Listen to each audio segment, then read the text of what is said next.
তুমি খুব ভালো একজন মানুষ, খুব বড় মাপের একজন অভিনেতা। আ সবাই তোমাকে ভীষণ ভালোবাসে এবং তুমি সবসময় নিরাপদে থাকো, ভালো থাকো। আ আর আরেকটি কথা সেটি হচ্ছে যে তোমার প্রতি ভালোবাসা, সম্মান এটি সবসময় ছিল, আছে, থাকবে। মানুষের কান কথায় খুব একটা আসলে যেকোনো বিষয়ে রেসপন্স করার আগে একটু জাস্টিফাই করলে বেটার। যদিও তুমি খুবই কম কথা বলো আমি যতদূর দেখেছি। তবে আমার কাছে মনে হয় যে ভালো মানুষ বা সেই বিষয়টাই আমরা মাথায় রাখতে চাই যে শাকিব খান মানেই এরকম একটা প্রতিচ্ছবি। সো এই দিকটাতে আমার মনে হয় যে আরো বেশি মনোযোগী হলে বেটার হবে।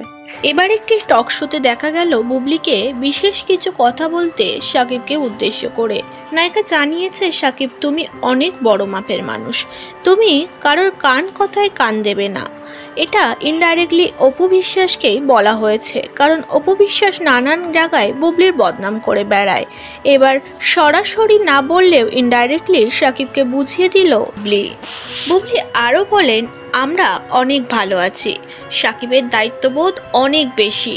সে আব্রাহাম খান জয় ও বীর দুজনকেই সমান চোখে দেখে। বাবা হিসাবে তার যা দায়িত্ব কর্তব্য সবকিছু পালন করার চেষ্টা করে। হয়তো সময়ের অভাবে কিছুটা ঘাটতি পড়ে যায়, তবে সে তার বেস্টটা দেওয়ার চেষ্টা করে তার সন্তানদের প্রতি।